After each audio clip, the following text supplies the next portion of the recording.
spit facts.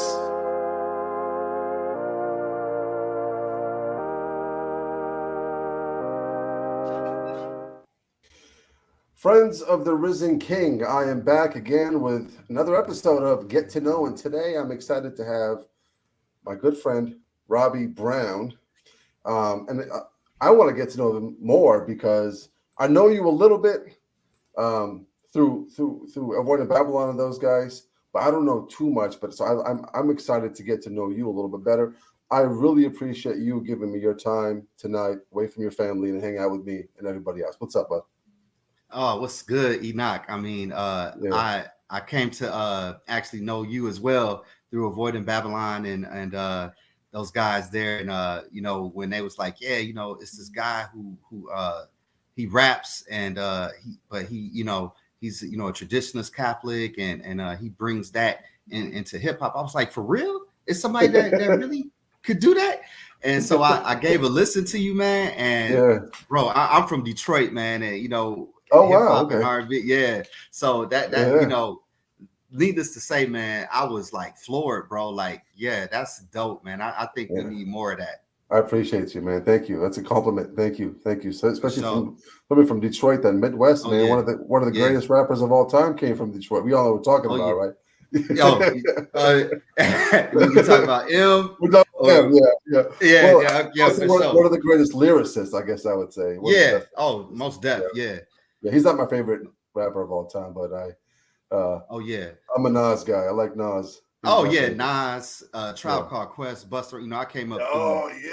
Outkast. These cats nowadays, they don't know, man. Like, Rakim. Rakim, dude. Rakim is one of the goats. Yeah. Yeah, one of the goats. Yeah. Yeah, we'll talk about music just a little bit later, but I want to talk about you. Tell everybody what decade you were born in.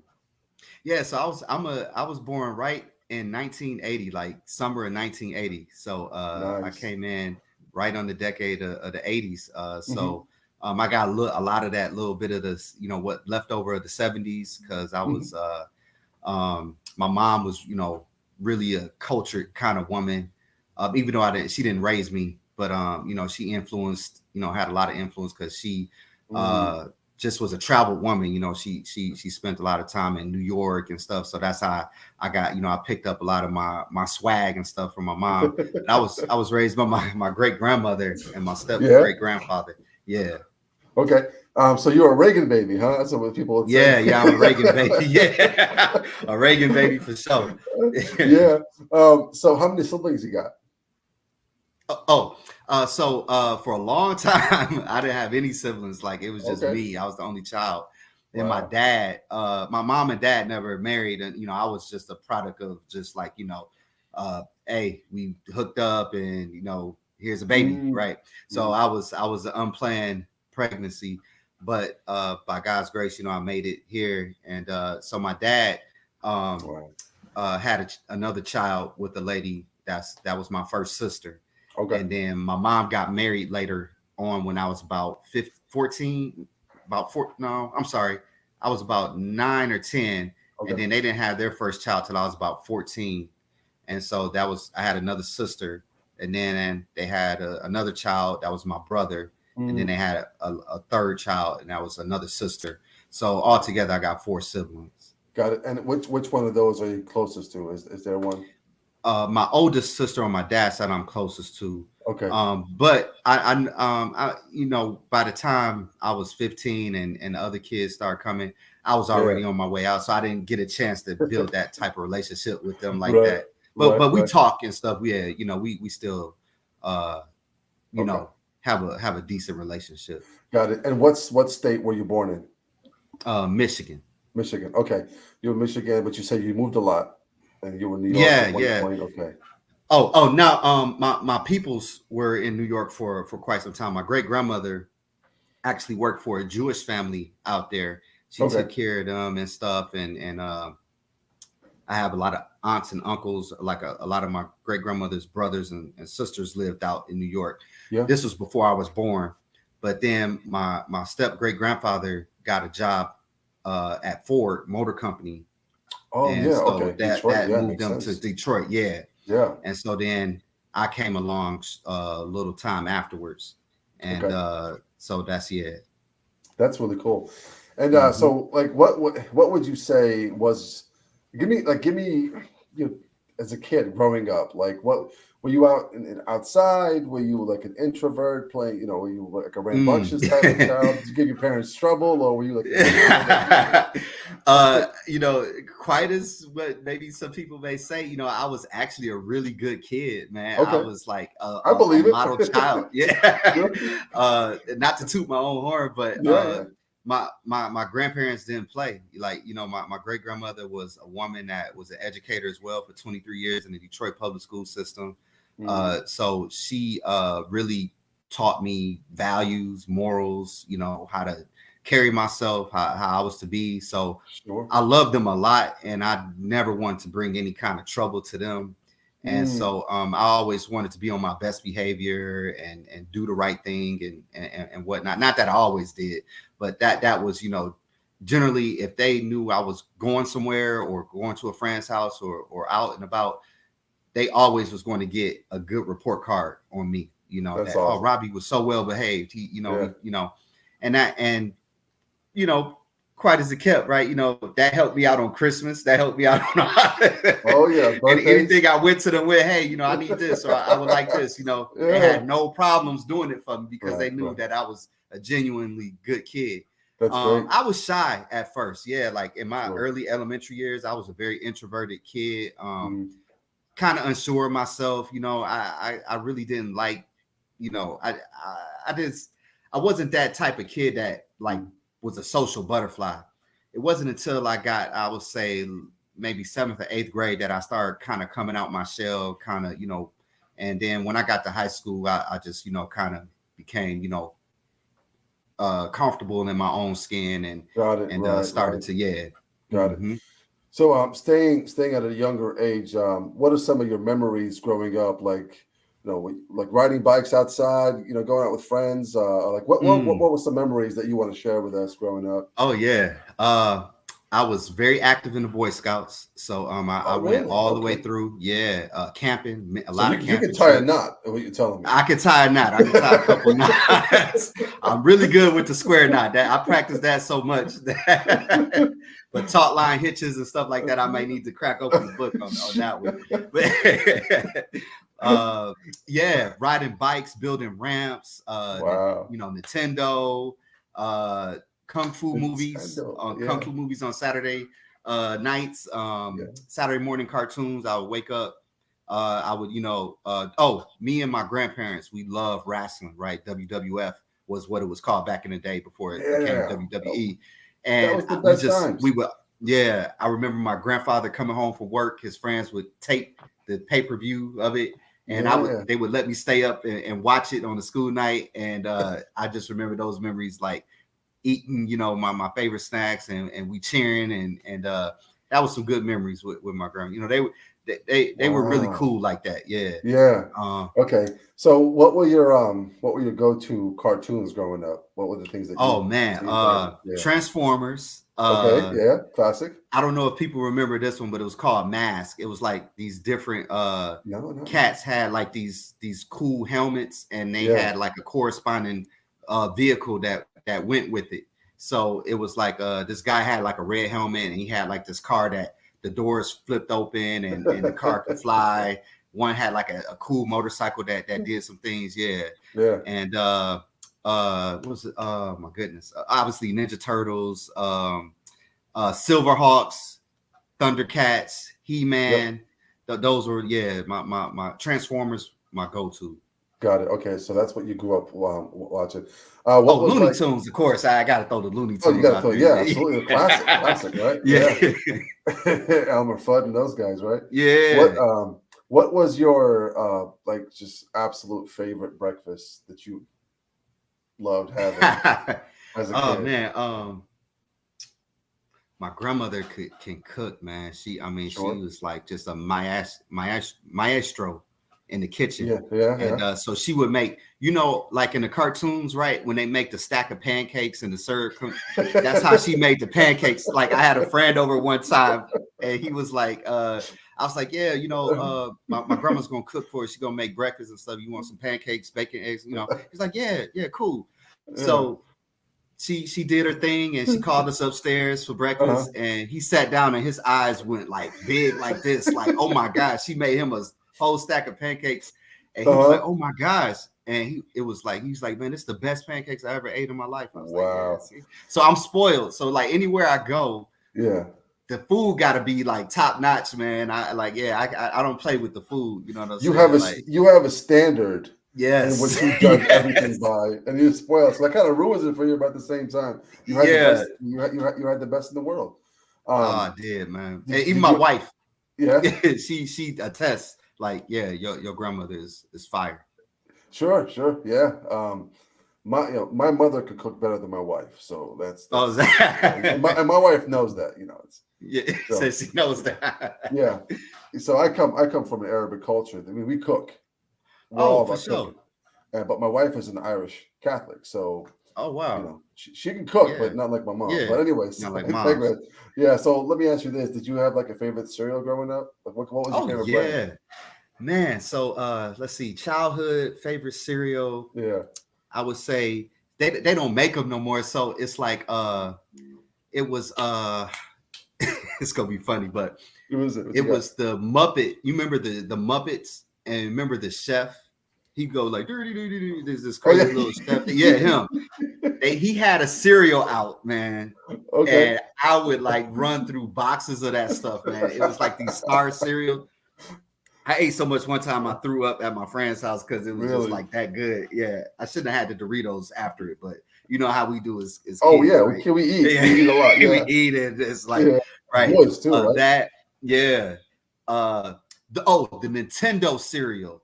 It had the one side was Mario Brothers and the other side was Legend of Zelda. That cereal was fire. What's up, Rick? Man, I love that cereal. Me and my friends just get that all the time. Yeah, so like my favorite cereal of all time is the golden, what is it? The Golden Grams. Golden Crisp? Sugar Bear? Golden Grams. Oh, Golden Grams. Oh, yeah, those good ones. Yeah, they still got those out. Those are, and I like the chocolate ones, like Cocoa Pebbles. Whatever turns my milk into chocolate milk, that was my stuff. That's what. The Cocoa Puffs, Cocoa Pebbles. Yeah, for sure. Yeah. All right. So moving up just a little bit. Middle school and high school. You went to public school? I went to public school 1 year. My grandmother was teaching at this elementary school, so I was for first grade. Oh man, the Super Mario Brothers sodas were fire. I remember the Yoshi one. Yeah, the Yoshi boy. And after that, my grandmother put me in Catholic school after that year, and so ever since then, I was in Catholic school from second grade till I graduated high school. Now, in like middle school and high school, did you play any sports? Or yes. What if people can see right there, that's a tattoo of two baseball bats with baseball. So I was a big baseball player. Actually, I was really good. I was headed towards playing for a semi-pro team after high school, but I made a mistake and chose to go to college. I should have did that. I could have been like, making millions of dollars in the league, but I thought I was supposed to get an education. Right. That's what they tell you, right? Yeah, that's what they told me. Right, told me the wrong thing. Yeah, but baseball, basketball, football. I played a little bit of football. I did bowling. Martial arts. I was real big in martial arts. I studied kung fu, kickboxing. Yeah, I was doing MMA before MMA became a thing. Get out. Yeah, you made MMA famous. I wish. Where my check at, y'all? Where my check at? No. Exactly. So you played sports and you were heading towards professional. You were saying, Yeah, I was. It was a semi-pro team that was scouting me, and I was, I would have had to not gone to college to go play for them. What was your position? A catcher. Okay. I was a hell of a catcher, third base. I pitched a little bit, but mostly the catching was my thing because I had the cannon.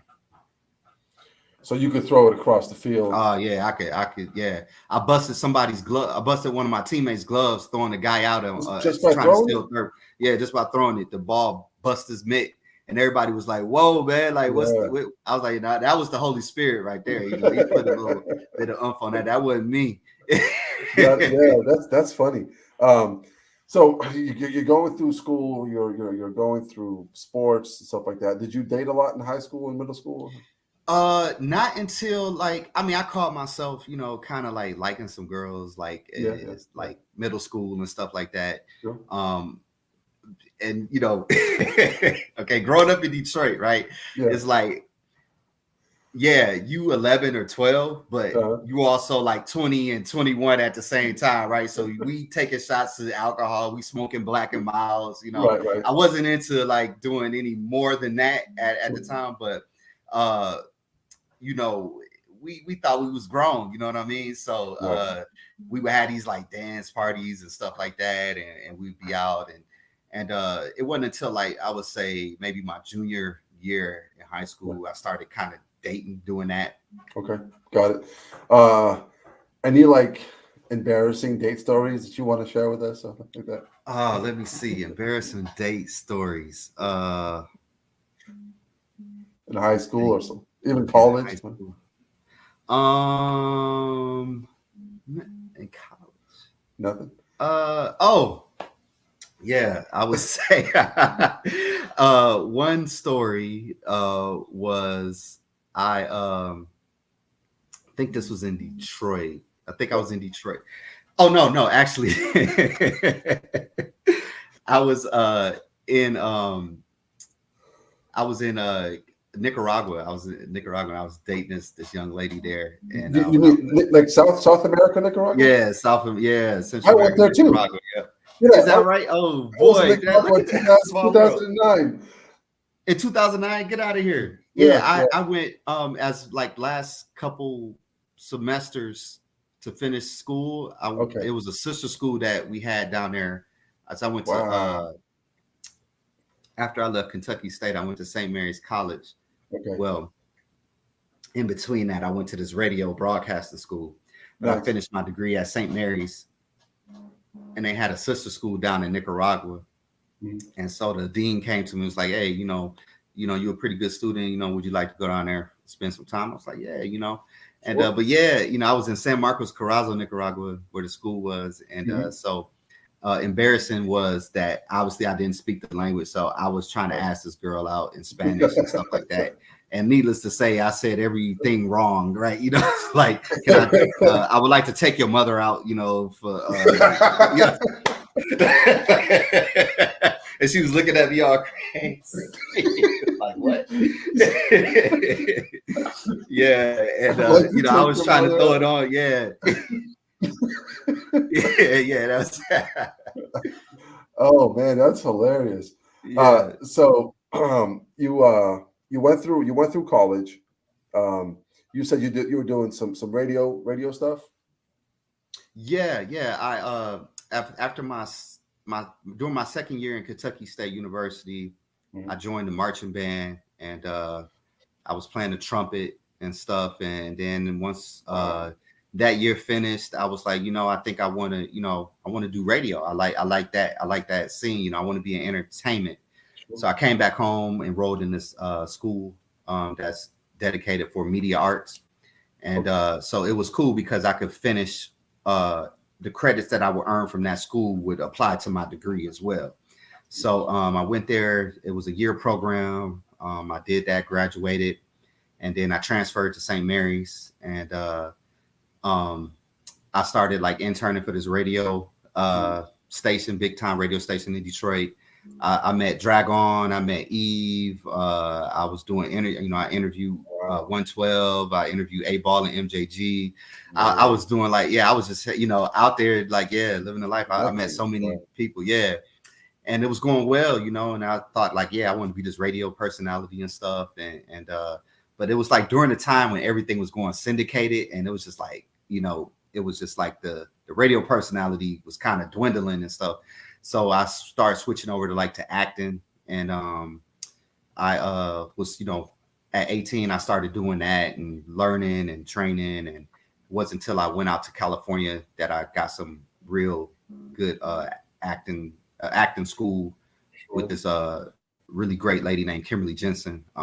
She used to play like on these soap operas and stuff. She really taught me a lot. And yeah, I was living the California life, and but still, you know, mingling with the stars and, you know, doing that. So you were semi-professional in baseball. You play other sports. You can play instruments. You radio voice, and did some acting. Brother, you might be one of the most talented people I've ever interviewed. I wish my bank account showed for it, but but no, yeah, I was like a jack of all trades. I just like doing different stuff, you know. I never was that guy like saying like, oh yeah, that's exactly what I want to do, and then that's all my focus is on. Right. The only thing that's like that in my life was my faith, was my Catholic faith. Like that was always 100. Like I always, you know, I'm so, you know, passionate about that too, to, you know, where I, you know, I was an altar boy. I was all things Catholic. Like, you know, I wore my faith on my sleeve. You know, that's what it was, because that's, I think, where I, you know, it was just, I connected with it so well. Yeah. Right.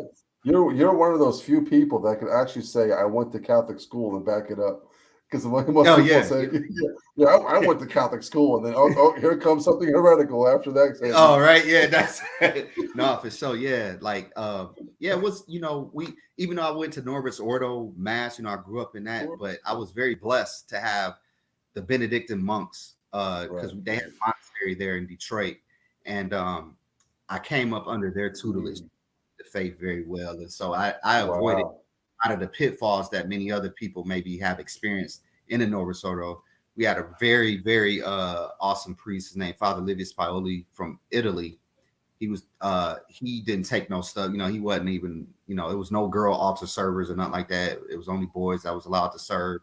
And you know, I had a really good experience. So that's why it wasn't until my adult years really that I started seeing like all this crazy stuff with the Norvis Ordo. But like, you know, my home parish growing up and whatnot, it wasn't like that. Wow. Okay.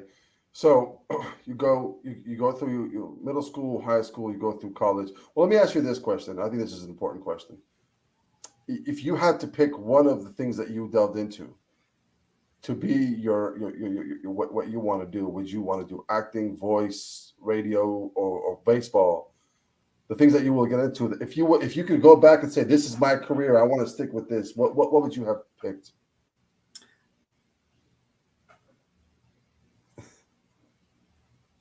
Probably acting. Acting. Okay. Yeah. Yeah. Okay. So you're a movie buff, I assume. You love movies. Oh, you watch, studying movies. You see things. Yeah. But let's get to pop culture really quickly. And I want to talk a little bit about pop culture and see where you're at growing up. Growing up, what were some, like, because, you know, 80s and 90s was a sitcom era. Yeah, it was. What were some sitcoms that you loved growing up watching? Oh yeah, you know, as a young black kid growing up in Detroit, right? You know, so obviously the Cosbys was big in the household, right? You know, seeing Bill Cosby play the role of Dr. Huxtable, where you could see that this black family didn't have to fit no stereotype, but that it was a successful black family that was just like a normal family that had normal problems. But the way that Dr. Huxtable handled his family was a real man, like a real dad. You know, he very rarely raised his voice at his family. You know, he treated his wife well, and didn't have no scandals like that, you know, going on. And so it was like, you know, and I think, you know, more so than it being just, you know, for black people, I think Dr. Huxtable was like a father for many other cultures as well, you know. Fresh Prince of Bel-Air, Uncle Phil. That was Family Matters, right? Another good sitcom. I like Step by Step. Right. Home Improvement. Home Improvement. Tim Allen, I just like think he's one of the dopest to do it. I'm trying to think some other sitcoms I watched. It was one that was short-lived called Homeboys in Outer Space. That was kind of funny. You never heard of that? Look it up on YouTube, man. It was a funny. I mean, it's weird, but because it's like black guys out in outer space, you know what I'm saying? But it was worth a shot. Malcolm and Eddie I watched that. All the UPN like TGIF. I love Malcolm and Eddie. Malcolm and Eddie was a good show. Yeah, it was a good show. Yeah.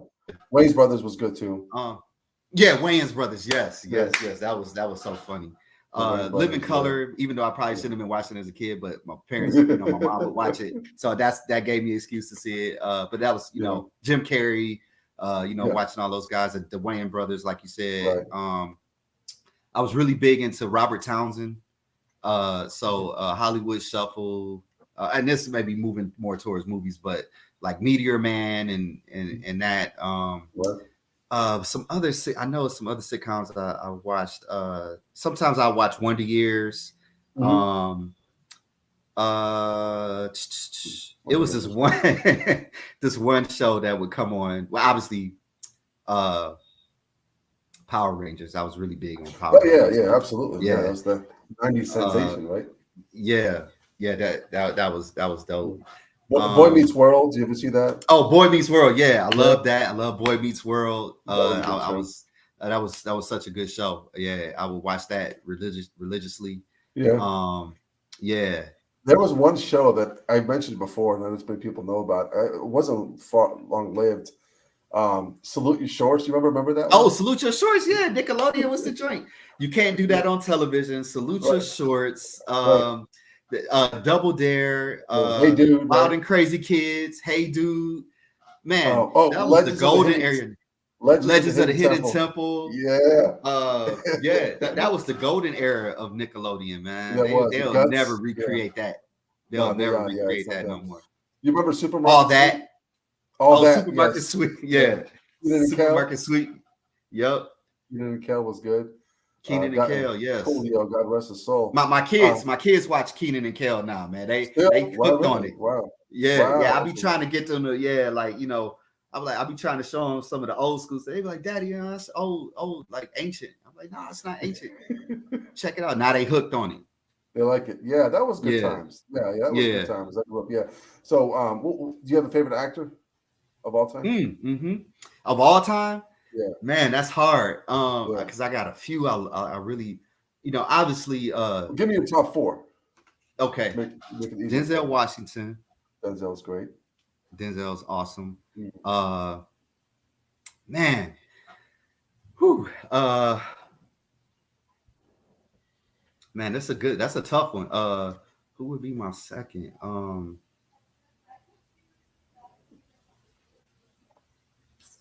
My second one. Man. Yeah, it gets tough because it's so many to pick from. Yeah. It's so many to pick from. I'm trying to think of a iconic movie that I watched that I've seen this actor in a lot. That okay, I'll go old school, like Charlton Heston. Okay. Charlton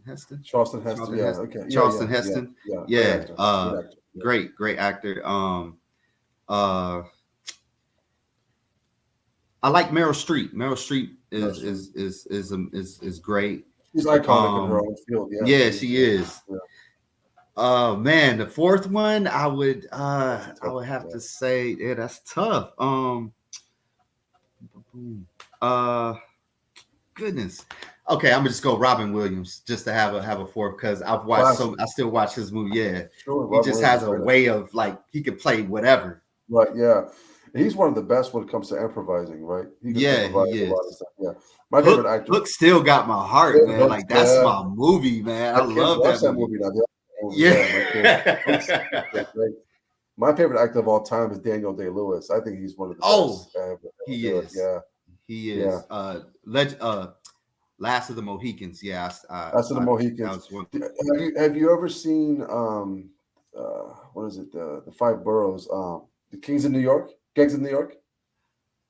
Was that with Yeah, with Leonardo DiCaprio. Yeah, And yes, I did. Yeah, that was really good. That was. It's very hard. Yeah, he's really good. Yeah, he's good. For me, it's very hard to out act DiCaprio. DiCaprio is a good actor. He's a great actor. Yeah, he is. Daniel Day-Lewis, I think, he stole the show on that movie. Why didn't I say Jack Nicholson? Yeah, he's up there. Jack Nicholson is another great one. Yeah. So, what about you? You have a favorite movie of all time? You have one? Ooh, favorite movie. If I'm going back, man, the 80s was like that decade. You know, the 80s and the early 90s was that decade for like really great movies. I agree. Let's see. My favorite movie. What movie did I watch a lot?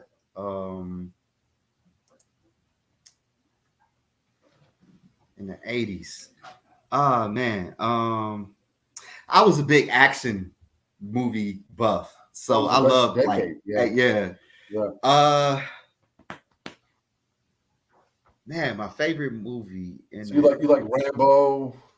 Yeah, I love Rambo. Commando with Arnold Schwarzenegger. Just shooting them up, just like guys.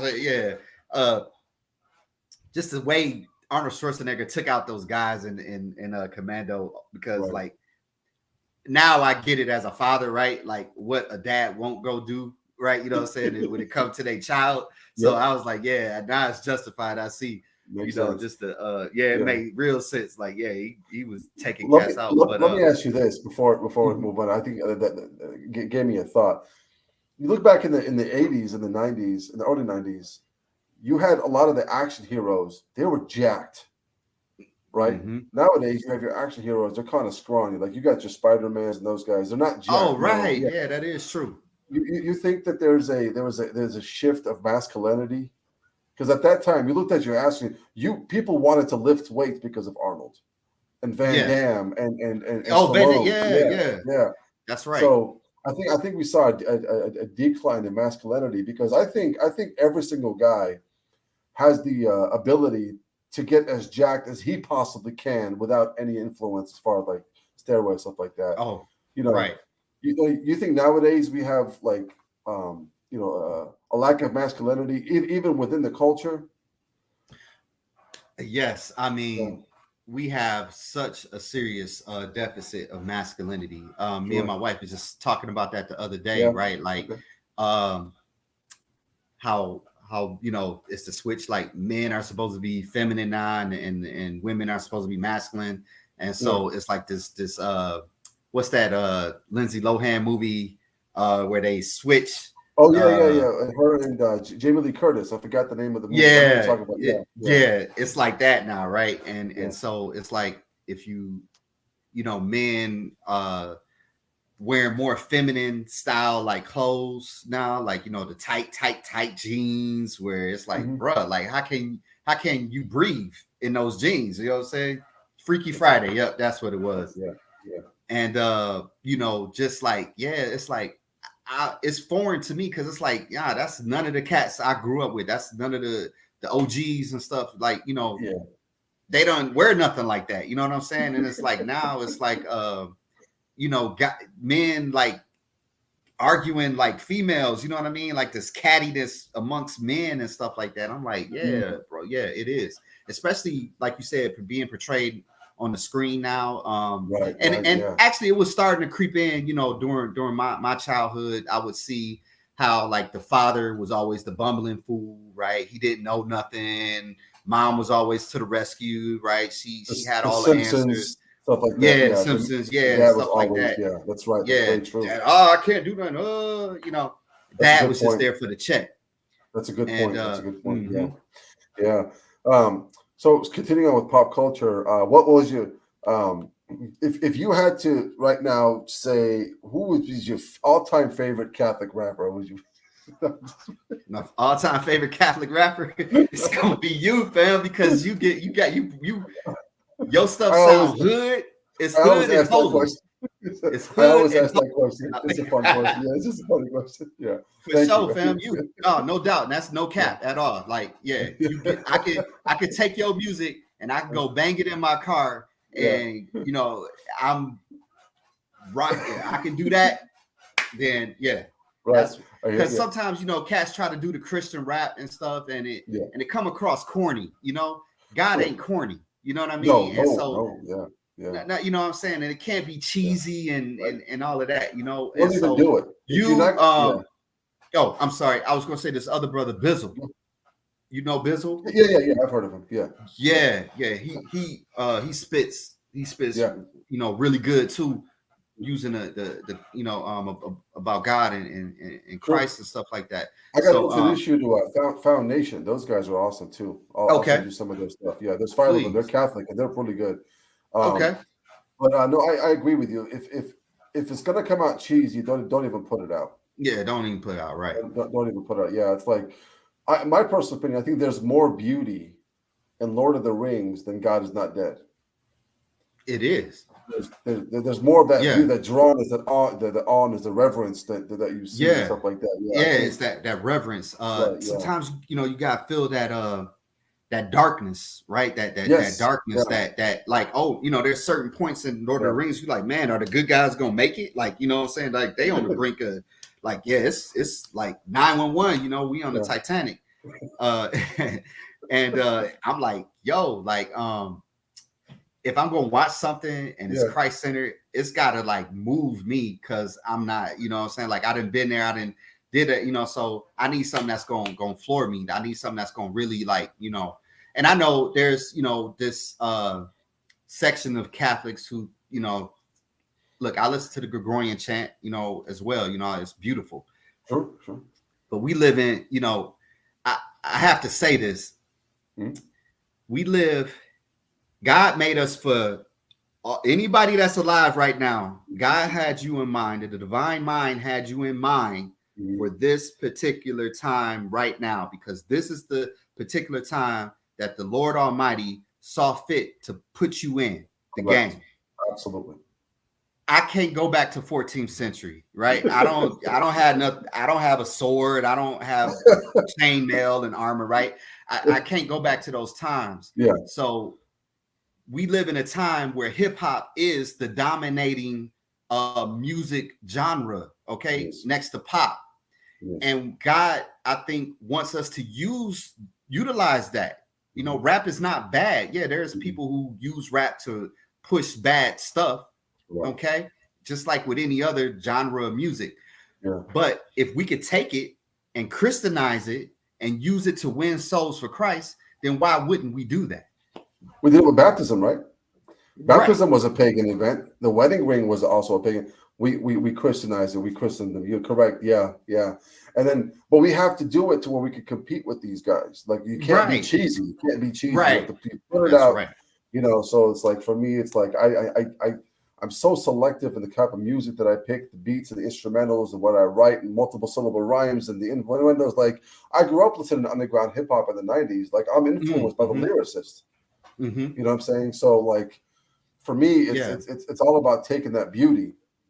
Yes. And a lot of cats don't really understand. Like, you know, they'll listen to Tupac, right, or something, and you know, some cussing and some vulgarity in there. But you got to understand, like, these guys didn't grow up how you grew up, right? They come outside in the projects and they surrounded by prostitutes. They surrounded by drug dealers. They surrounded, you know, that's what they surrounded by. It's like if you was born in the ancient city of Corinth, right? Corinth was Las Vegas, okay? It was, you know, St. Paul was in Corinth, right? Trying to you know, it wasn't like, you know, the apostles went to these nice suburban areas to try to evangelize, okay? They went into the belly of the beast to bring, you know, to win souls. So it's like you got to have a little dirt under your fingernails. You got to have a little skin in the game, you know what I mean? Because people ain't going to take you serious if they know that you don't even know where they coming from. And that's kind of like what I was touching on a little bit in some of my other talks that I've given is that, you know, I'm not saying that you got to don't be nobody than who God meant you to be, right? So if you ain't come from the hood, if you ain't got to fake that, right? Be who you are, be authentically you. However, I'm looking forward, right? I'm looking at what's lying in the future, right? We are not going to grow as a church if we don't start reaching out to these impoverished areas, right? Where the culture is dominant with the Nicki Minaj's, Cardi B's, right? These are the women that are influencing these young girls now, right? And if we not putting up young, if we don't have Catholic women that are able to counter that, right, then we're going to continue to lose these young ladies to the culture, as well as, and working on our own personal holiness too, right? Our own call to holiness and being, working on that. But at the same time too, we got to counter that. We can't be afraid of it. And I think we've gotten cowardly. I think so. I think you're right. I mean, isn't that the Great Commission, right? All the corners of the world to bring on the gospel, every corner, right? Every corner. Not just the ones that we're comfortable with. Yeah. These are excellent points. You're right. I think you said, I had asked a question at Avoiding Babylon. I asked you a question, and when I was typing the question, you answered it beautifully. I said, do you think the folks in the inner cities, that community, when there was a void, and the Southern Baptist community filled that void, like you said, so it filled that. So Southern Baptism, Southern Baptist churches became the rock of that foundation of those communities. My question is, where were the traditional Catholic churches? Why didn't we feel? Yeah, because when the Hispanics came along from Mexico, we welcomed them with open arms. Every FSSP parish in California is in a predominantly Hispanic ghetto community. So we were there, but we weren't there. In my personal opinion, Catholicism, because of its emphasis on family and the nuclear family, I think would have been beneficial to everybody, but especially into the inner cities, in my personal opinion. Oh, without a doubt. When I went, the middle school I went to, right? It was like maybe 6 or 7 of us were really Catholic, but the parents thought enough of sending their kids to this Catholic school because they believed that the Catholic Church could give their kids a hell of an education, right? The church missed a golden opportunity to convert. Man. That's tough to hear. These kids would have to come to mass on Friday, right? They saw the whole thing, right? But it was never a push beyond that to bring these families into the church. It was just like, let everybody, they're gonna make this. I'm like, nah, man. If we miss that, the Mormons gonna step up. The Jehovah Witnesses, I respect them because they bold enough to come knock on your door, right? And here people go hiding, ducking, jumping over the couch. You know what I'm saying? Like, don't answer the door, right? I know my grandma used to tell me to do that. Like, go, right? But the boldness that they had, right? I can't knock them because we not bold like that. We don't go up and ask, hey, is Jesus Christ your personal Lord and Savior, right? We don't even ask that question to nobody because we taught to keep our Catholicism to ourselves, hidden in a little box, and you can bring it out the box on Sunday, but then once Sunday over, you go ahead and put it back in that little box. Yes. It ain't we're not gonna win like that. Yeah, we do tend to create bubbles that we like to be comfortable in. But no, there's so many people out there that can benefit from the traditional Catholic, especially the sanctification process. Like, nobody's going to give you that understanding of perfection and virtue other than the Catholic Church, because the Protestants don't have that. To them, you're already covered by the blood of Jesus. So just live the way you live. You're already saved. Yeah, and you already say, yep. That doesn't help a community. That doesn't help anybody. So no, I agree with you. No, it doesn't. We're gonna play a quick game, and we're gonna come back with some more stuff. Okay. So I'm gonna throw some things at you. You just answer whatever what comes to your head. Okay. Like so this or that. Would you prefer vacation or staycation? Vacation. Netflix or Hulu? Ooh, Netflix. Okay. You a night or morning guy? I'm a morning guy. Okay. Would you rather be rich and famous, or rich and unknown? Rich and unknown. Okay. Same here. Passenger or driver? What do you prefer? Driver. Yeah. Art museum or history museum? History museum. Car or bike, like motorcycle? Ooh, I gotta have a car. I gotta have a whip. Yeah. What's your dream car if money wasn't an issue? Ooh, if money wasn't an issue, my dream car would probably be a Maserati. Maserati. Train or airplane? Train. Okay. Owe money or owe a favor? I'll say that one more time. Would you rather owe money or owe a favor? I'd rather owe a favor. Coffee or tea? Tea. Okay. Would you rather be embarrassed or be afraid? Ooh. Oh man. I think you'd be afraid. I don't like being embarrassed. Right. Would you rather live in the city or countryside? Countryside. Wine or beer? Wine. Camping or glamping? I don't know what that means. Maybe a glamorized camping. Oh, okay. Yeah, I think what it is, yeah. Old me camping, but new this 42-year-old me glamping. Yeah. Smartphone or tablet? What would you like? Smartphone. Cooking or being cooked for? Cooking. Play or stand-up show? I like plays. Got it. Roommates or live alone? Live alone. Would you rather attend a party or host a party? Attend one. Lose sleep or skip a meal? Skip a meal. Same here. Let's see. Sneakers or dress shoes? Sneakers. Absolutely. Reading fiction or nonfiction? What would you rather read? I like fiction. I like real stuff. Got it. Cash or credit? They say cash is king. Cash is king. Hot coffee or iced coffee? Ooh, hot coffee if I have to. Got it. Would you rather watch reality TV shows or a documentary? A documentary. Okay. Red wine or white wine? Red. Red. Salad or sandwich? Sandwich. Good old sandwich. Dog or cat?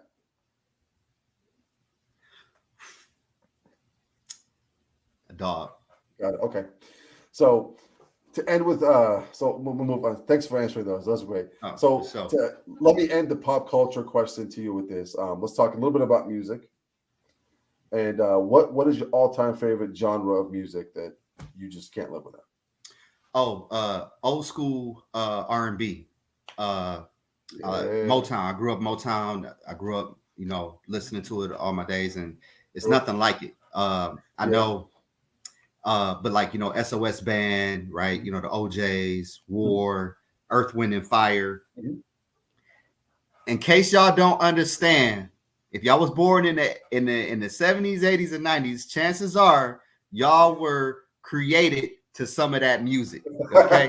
Your parents wasn't playing, your parents was playing that music. And if you was, okay. That's a good point. They say baby making music. That's right. No, it hits the soul, soul, right. And I, right. I know in Michigan, we have like the largest Arabic population in the country. So correct. Yeah, that's right. Yeah.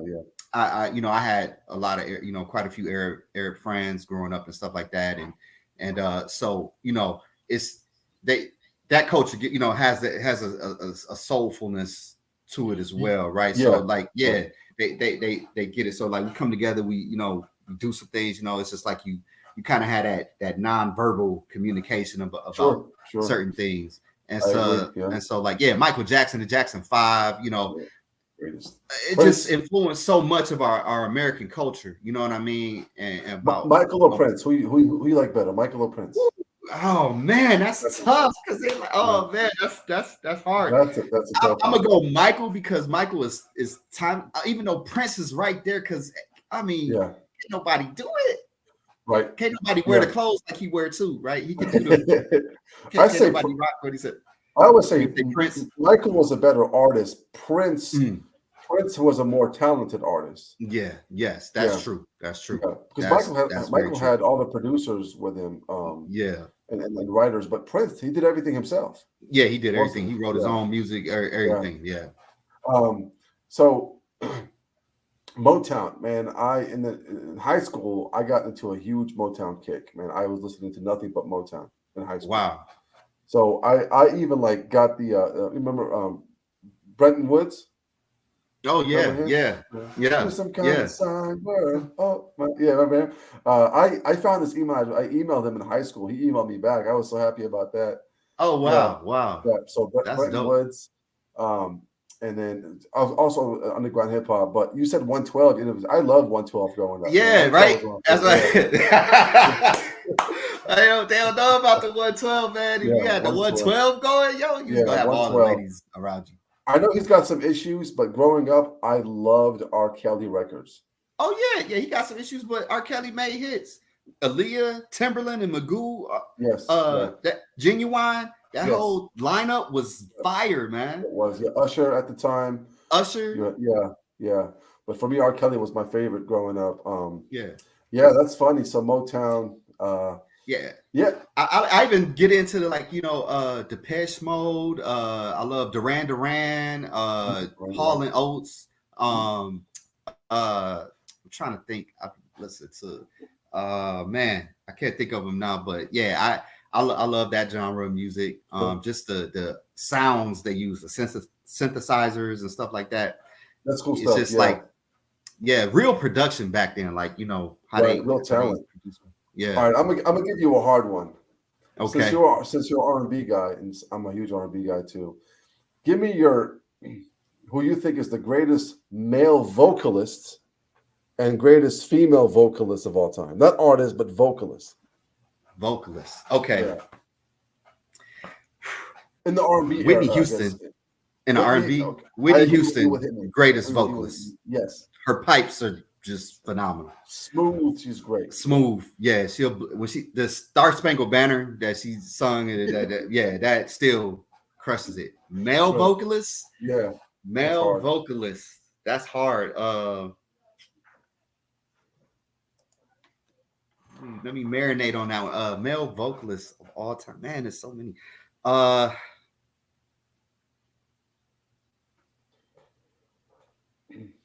have one in mind, but I want to hear yours.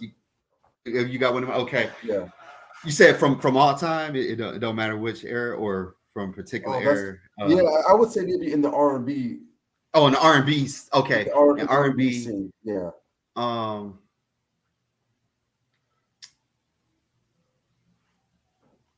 Oh man. In the R&B, greatest male vocalist. I like Raphael Sadiq. Raphael had range. Tony. Yeah. Yeah, he had range. Yeah. For me, it's Luther Vandross. Oh, yeah, for sure. Yeah. He can ride a beat for sure. Yeah, Luther, man. Remember when he had a stroke before he died? He was he goes on an award. He was on a video. When he started with the stroke, he started singing, and he sounded better than the majority of the new R&B artists.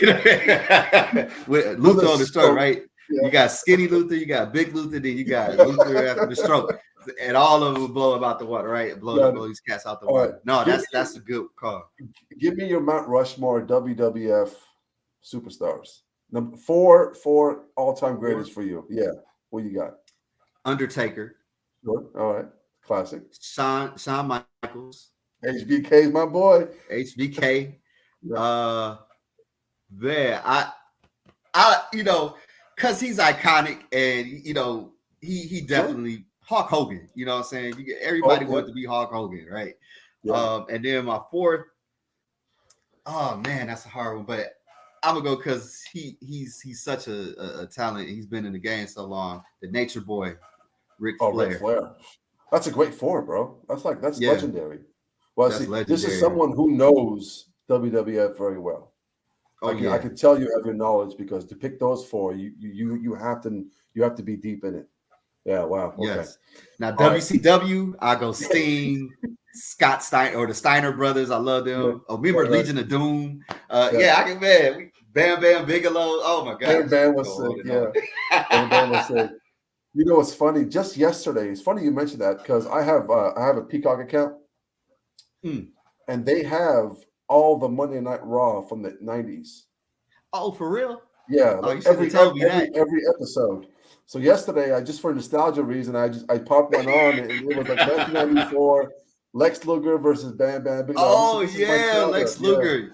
Yeah, this was I my forgot about childhood, Lex man. Luger. Yeah, Sid Vicious, all of them. Oh man. Vicious. Yeah. Let's move on to I guess love. Where did you meet your wife? Yeah, so after I moved back from Japan in 2006, I stayed over there for a year. It was actually my second time going to Japan. Zoink the clown. Yeah, he was something else too. I came back home and I was like, yeah, I was chilling for a little bit, and I was like, well, it's time for me to, if I'm going to do this acting thing, I'm gonna go ahead and go out to California. So my grandparents gave me some money. I flew out to California. Didn't know nobody. Just mostly how I always pretty much did things. I just didn't think about it. I just did it. Like, hey, I want to do this. I'm gonna just go do it. I had, like, in Japan, I had no job lined up. I didn't know where I was gonna sleep that night. God worked it all out. Same with California. I didn't know what was going down. So I just went out there. I knew that this is what I want to do. Sure. So so I was like downtown Pasadena.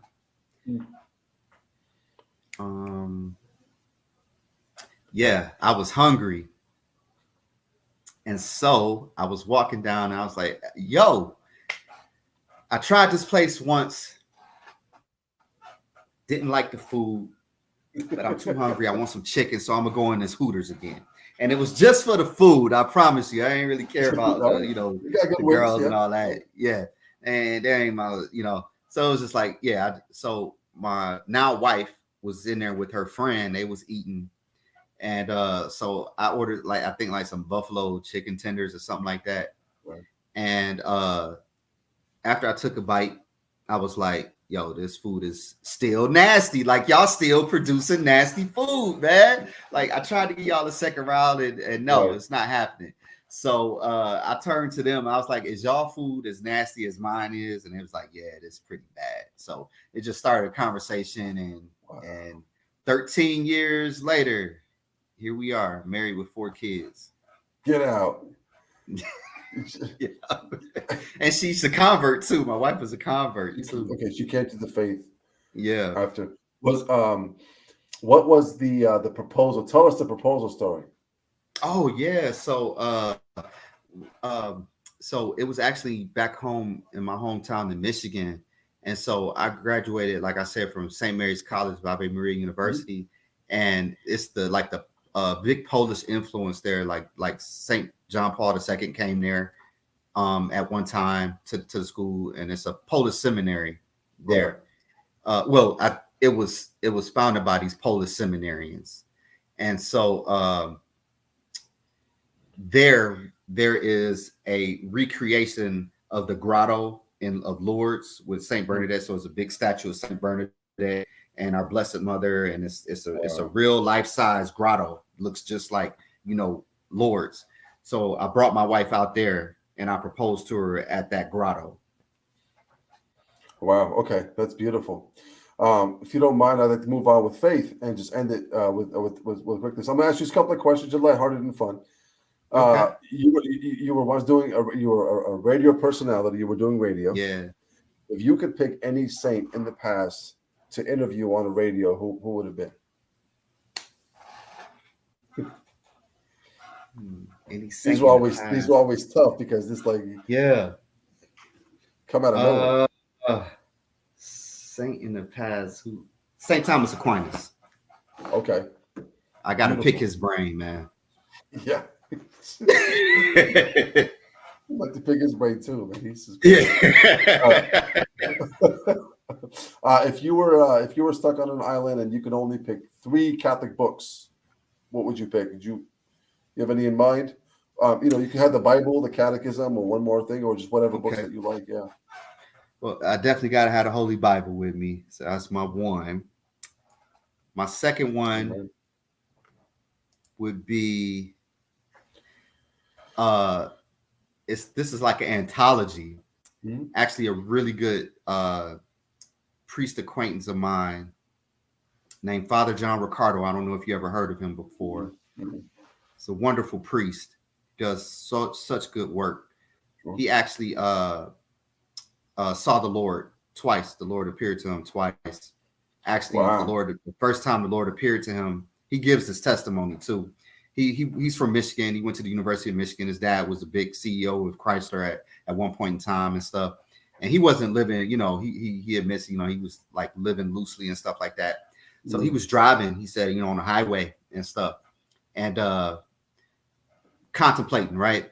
And he said, next thing he knows, the Lord is in the passenger seat. Okay. Like real deal. Like the Lord is in the passenger seat.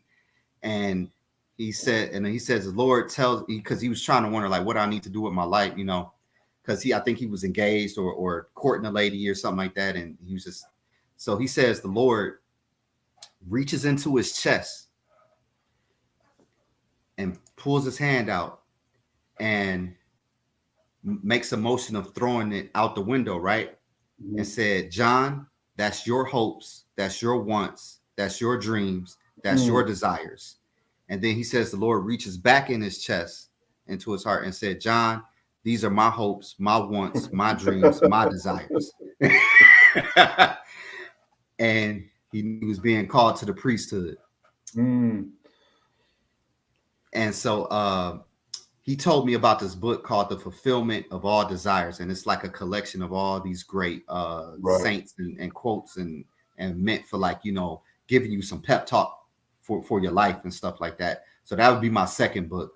The third book is actually the one I have right now. I just got, and it's called real quick. Let me get the name of it.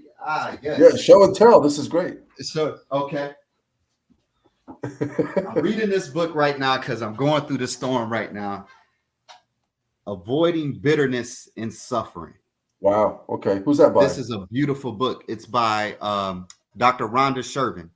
Okay. I used to read her writings back in college. Rhonda Shervin. Wow.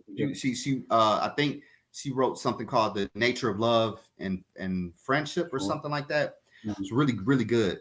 Man, this book, I tell you, this book is on another level. And so that would be my three books I would bring. That's beautiful. Okay. Those are great books. And all three of them have different meaning and different concepts behind them, which is great. Last question. It's 2024. I always ask this.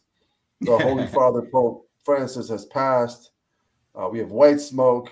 And they say, you know what? We need a change in the pontificate because you're a baptized male and confirmed everything. Robbie, you are now the new Pope, the Holy Pontiff of the Catholic Church. And you get to pick your Catholic, your pontificate name, and what will be a few things that you would do to bring the church back into its great glory. Go. Okay. So run, everybody. Get out of there. Go. Get out of the tunnel. Oh, wow. If that was to happen, my pontificate name, I think I would it has to be from a previous pope's name. Is that right?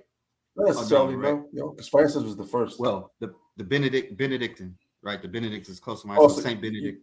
You'd be Benedict the 17th at this point. Benedict the 17th. Yeah, you would. Okay, beautiful. And then let's just say if you want to pick one thing, two things, three things, whatever you want to pick that you would do to kind of bring the church back into its great glory. All right.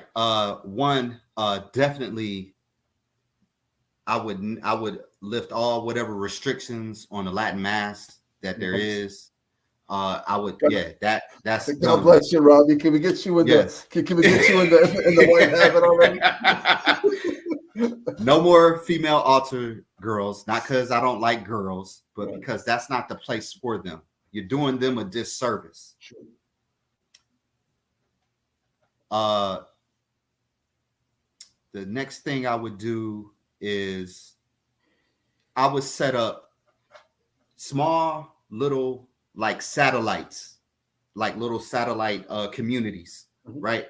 So a lot of times we don't like my daughters ask me, Dad, where are the nuns at? I don't even see any nuns anymore. I don't see none, we need to have them closer to the community, right? If we want to develop vocations, then we got to see them, right? I know some of them are cloistered and whatnot, but those that are not, right? Those that can still be in the world, the communities need to have more access, to the religious. And so I would want to have more like little satellite religious communities sprinkled around the neighborhoods and stuff like that. Absolutely. Or having some chance to where more families can invite these people in and have dinner and build a tighter, close relationship with the religious.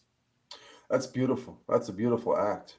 As the Holy Father, it's really beautiful because it's focusing on liturgy and community. I think the two aspects that could really uplift the world. Yes. Yeah, I think that's beautiful, man. Brother, I appreciate you coming on. This was a blast. Thanks for having me, bro. This was one of my favorite ones because I've never interviewed someone that's like a lot of the same things that I've liked growing up. Yeah. So I'm like nodding my head at everything you're saying. So this was really great. So I appreciate. Same that. Here, man. Same. I knew I needed to talk to you. Thanks for having me on. I know I just like, hey, Enoch, you should have me on, but it's because, man, like I feel like you, a brother, this is somebody I need to know. This is someone I want to build a relationship with. Yeah, absolutely. It's a guy that I want to emulate. And I see in you, man. The Holy Spirit recognizes the Holy Spirit, right? So I see it in you. I see it in your eyes. I see it in your passion. With what your ministry, God is using you in a unique way. And hopefully one day we can meet in the flesh. And I would love that. But you're doing some awesome work, and you always in my prayers. Your lovely family, and thank you, brother, for having me. Thank you so much. Are you going to be in Texas in April? That's the golden question mark. I'm not sure where I'm gonna end up. I really feel like I'm like in the boat and the waves are coming up, and I'm waiting on the Lord for the 11th hour, right? So maybe here, maybe Nevada. I'm not sure. Okay. But if not, I know Jennifer. I got her number. I'll give her a call and see what's up, because she did mention, like, she asked me if I knew Enoch in an email we were on, and she's like, yeah, maybe I have you interview Enoch, so we might reverse the situation for the next conference. That'll be fun. Yeah, that will be fun. Yeah, I'll be there. I guess I'm the entertainment. I guess that's what they got me doing, which is okay. Yeah, they like it, man. They love it. It's good crowd. Good. The last one I went to was awesome. It was wonderful. Well, glory to God. Stay on for the green room, and we'll talk, and then we'll get these guys to head out. Thanks everybody for watching. I hope you guys know Rob more. I did, so appreciate you guys, and God bless you guys. We'll see you guys on the next one next week.